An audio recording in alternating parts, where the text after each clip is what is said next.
Nous allons nous intéresser aux chouettes, et plus précisément aux chouettes effraies, avec un programme de conservation qui est lancé par la Ligue de protection des oiseaux à Rignac.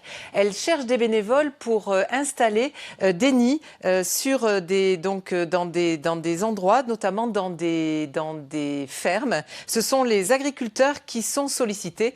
La LPO a également recueilli 7 jeunes chouettes effraies qui sont réadaptées à la vie sauvage dans ces nichoirs avant d'être relâchées. Je vous propose de regarder le reportage d'Elina Veil et Wilfried Redonné qui se sont rendus chez un agriculteur bénévole.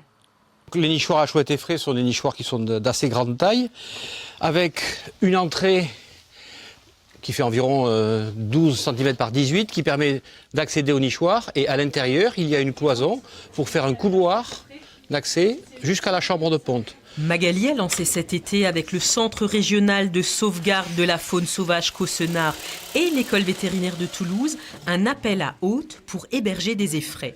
Les figurants au casting, des agriculteurs désireux d'installer un nichoir chez eux pour accueillir des chouettes recueillies par ces structures. Une action d'un programme de la LPO visant à faire revenir les oiseaux sur les terres. On propose des aménagements en faveur des oiseaux, des insectes, pour essayer de restaurer une biodiversité de proximité, mais qui vit en milieu agricole. Ensuite aussi, on apporte des conseils pour accompagner les agriculteurs dans leur démarche. Et pour finir, on souhaite valoriser leur action, puisque des actions simples peuvent être mises en œuvre par tout un chacun.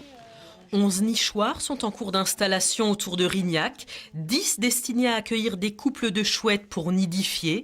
Le 11e, un nichoir taqué, permet à des poussins tombés trop tôt du nid de se préparer au mieux à leur premier envol. Je pense que le consommateur est très sensible à tout ça, donc tout ce qu'on peut amener au-delà de notre métier premier qui est de la production, quelle qu'elle soit, les viandes, mais c'est aussi de promouvoir un petit peu l'avenir, je dirais, de la biodiversité sur notre territoire. En plus de réhabiliter l'image de cette chouette victime des superstitions imaginaires de l'homme, l'opération aura peut-être aussi pour effet de réhabiliter celle des agriculteurs, actuellement bien écornés. Merci Corinne Lebrave.